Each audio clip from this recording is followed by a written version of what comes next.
Fala pessoal, sejam bem-vindos ao canal Vem de Química Bebê!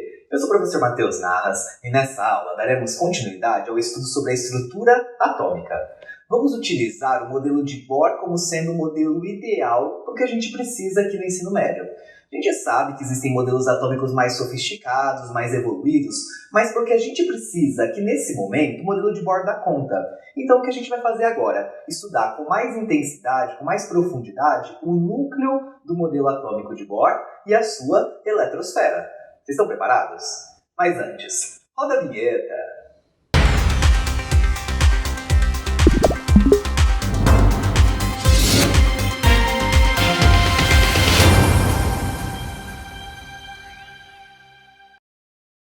Para a gente iniciar o estudo sobre a estrutura atômica mais aprofundado, então a gente vai começar falando sobre o núcleo do átomo, certo? Já estudamos desde o modelo de Rutherford a existência de um núcleo, estão lembrados? O núcleo atômico foi descoberto a partir do modelo de Rutherford, quando se bombardeou uma lâmina de ouro com partículas alfa e percebeu alguns desvios dessas partículas, que era quando essas partículas se chocavam, se colidiam com o núcleo ou passavam próximo dele. Então o núcleo pra a gente já sabe que é uma região do átomo bem pequena, bem concentrada em massa, tá certo? E onde ficam as partículas positivas e as partículas neutras. Portanto, no núcleo é onde se encontram os prótons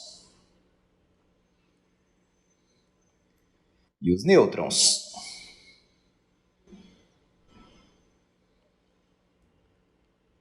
Prótons são as partículas de carga positiva, nêutrons são as partículas neutras, sem carga. Bem? Se no núcleo estão os prótons e nêutrons, e a gente já estudou que o núcleo é a região onde concentra a massa de um átomo, é de se esperar, então, que os prótons e nêutrons tenham uma massa significativa em comparação com o resto do átomo, concordam comigo?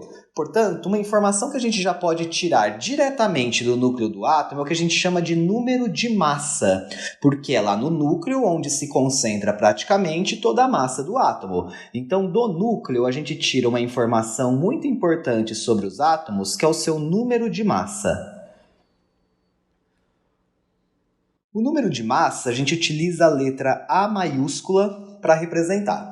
E o que é o número de massa? O número de massa nada mais é do que a somatória do número de prótons que existe no núcleo do átomo com o número de nêutrons, ou seja, a quantidade de partículas que tem relativamente uma massa significante para o átomo. Então aqui eu tenho o número de prótons e o número de nêutrons que juntos, somados, constituem o número de massa de um átomo. Tudo bem?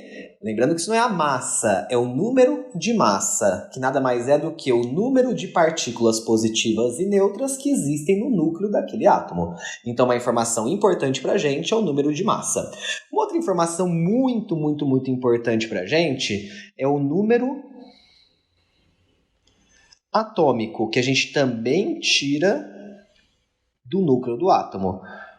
O número atômico, que a gente representa pela letra Z maiúscula, nada mais é do que o número de prótons que um átomo apresenta. O número de prótons para a gente é a identidade do átomo. O que identifica um átomo, o que identifica qual elemento que esse átomo compõe, é o seu número atômico. Portanto, o número atômico tem uma importância muito grande para a gente, porque ele é a identidade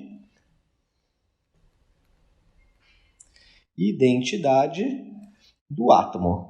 Beleza? Então, nós temos, tirando do núcleo do átomo o número de prótons e nêutrons, que somados representam o número de massa, e o número atômico, que nada mais é do que o número de prótons no núcleo do átomo, que é pra gente a identidade do átomo. A forma de representar isso num elemento químico, normalmente, aparece da seguinte forma. Imagina que a gente tem um elemento químico X.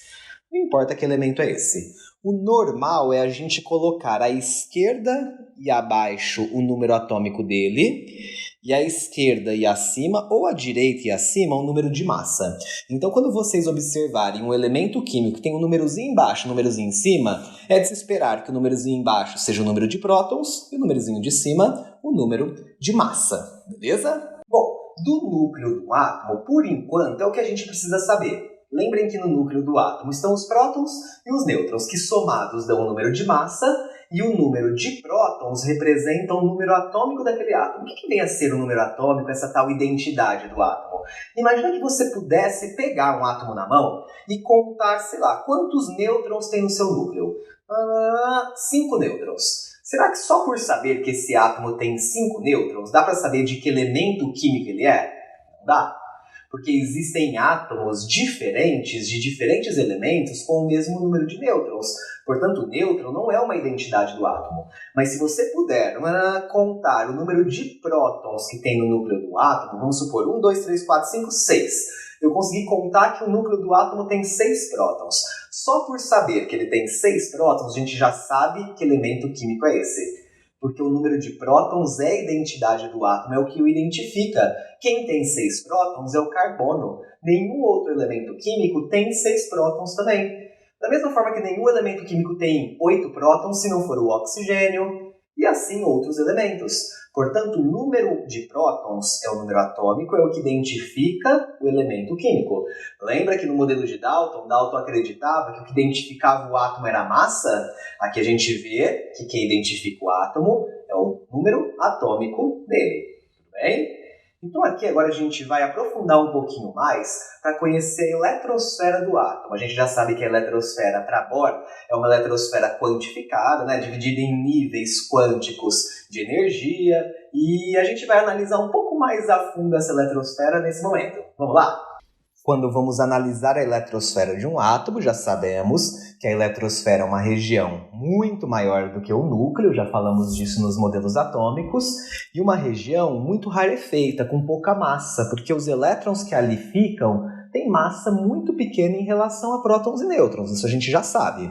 Porém, a eletrosfera, embora pareça ser um grande vazio, tem informações muito importantes, é isso que eu quero mostrar para vocês. Então a gente já sabe que o átomo tem um núcleo, não é mesmo? Vamos colocar aqui o núcleo, que a gente não vai dar atenção nesse momento, ele é positivo, porque agora o foco é falar sobre a eletrosfera. Então eu tenho aqui uma primeira órbita, estão lembrados que os átomos para Bohr têm órbitas com energias próprias? Tem uma segunda órbita, que está aqui, eu não vou circular inteiro porque não vai caber. Tem uma terceira órbita, só para que a gente saiba que ao redor a gente tem as órbitas. Então eu tenho a quarta órbita, eu tenho uma quinta órbita, eu tenho uma sexta órbita ao redor do núcleo, eu tenho uma sétima órbita, eu tenho uma oitava, eu tenho uma nona, eu tenho uma décima primeira, enfim.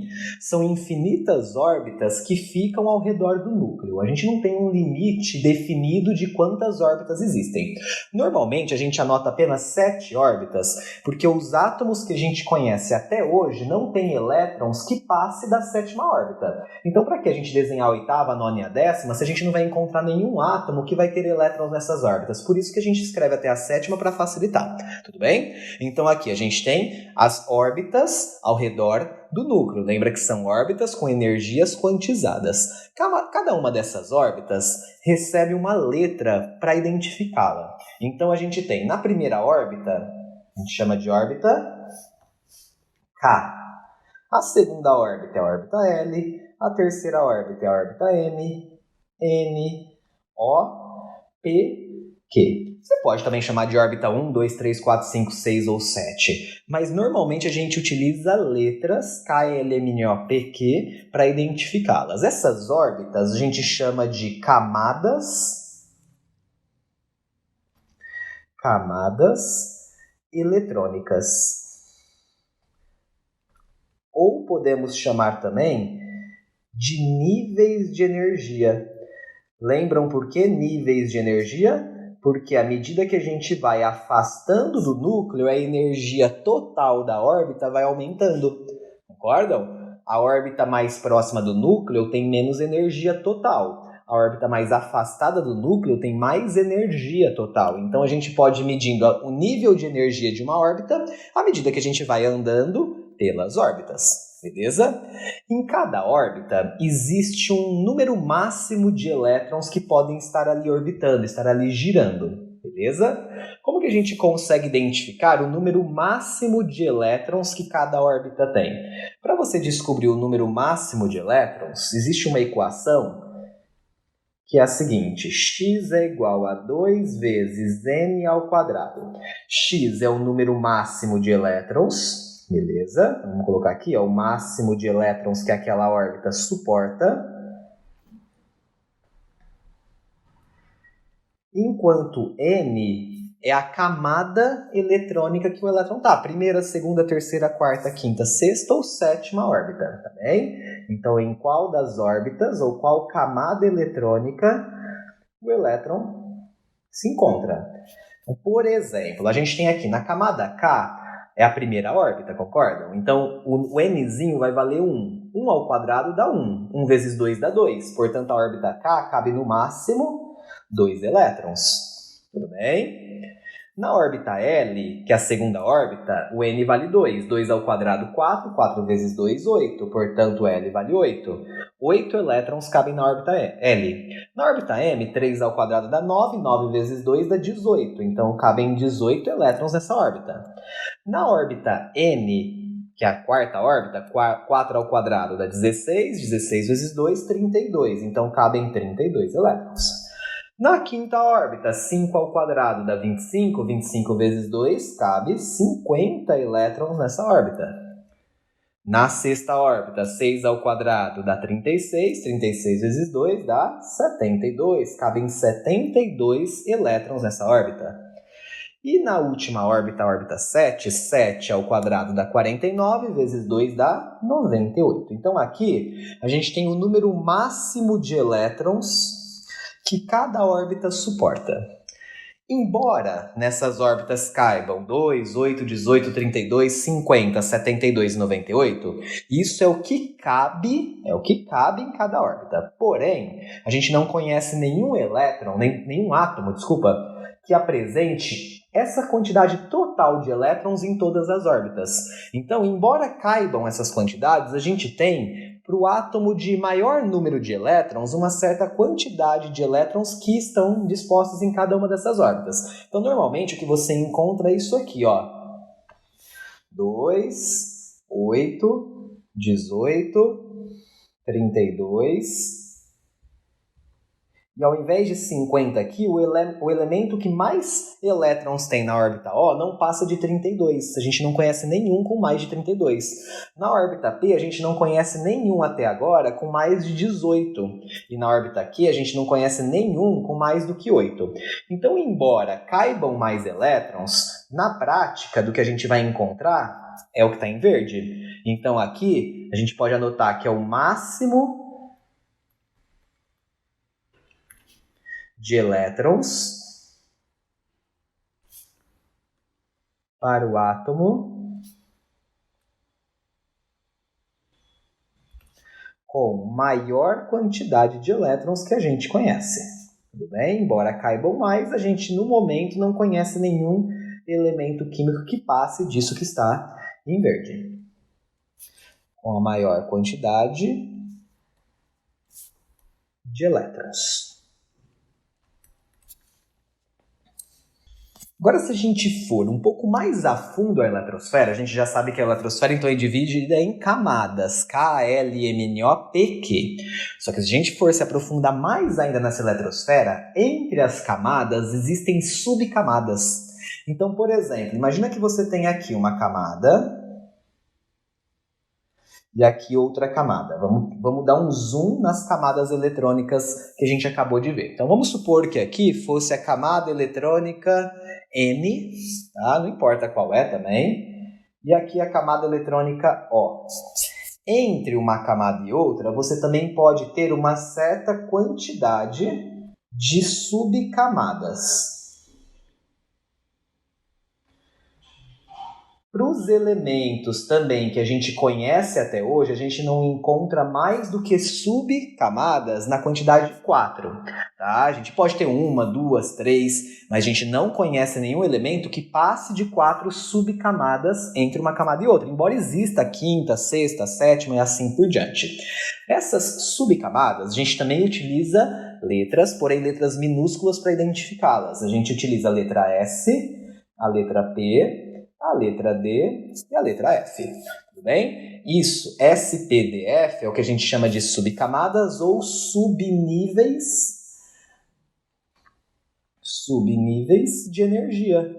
Da mesma forma que existem os níveis de energia, entre os níveis eu posso ter até 4 subníveis de energia.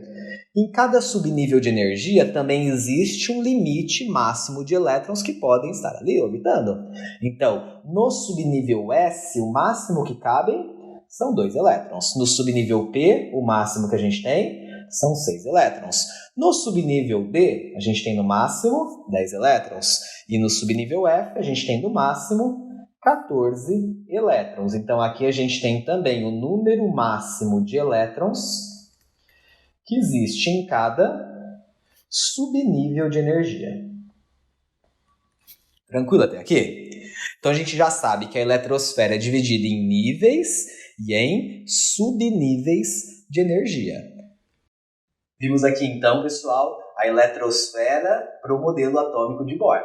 Vejam que a eletrosfera então é dividida em níveis, KLMNOPQ, e subníveis que podem estar entre os níveis de energia, de 1 a 4 subníveis, que na próxima aula a gente vai ver de fato quantos subníveis existem entre cada um dos níveis de energia. Aí você me pergunta, mas para que eu preciso saber qual subnível, quantos subníveis, quantos níveis, quantos elétrons cabe ali? Porque na nossa próxima aula a gente vai falar sobre a distribuição desses elétrons na eletrosfera. Muitas características do átomo estão relacionadas com a posição dos elétrons na eletrosfera de um átomo. Então, se o elétron está distribuído num nível tal ou num subnível tal, isso influencia drasticamente nas suas características. Então, é muito importante que a gente saiba distribuir corretamente os elétrons na eletrosfera do átomo. Então, se você gostou dessa aula, se inscreva aí no canal, curte para mim o vídeo, compartilhe com seus amigos. Eu te espero na próxima aula de distribuição eletrônica. Até lá!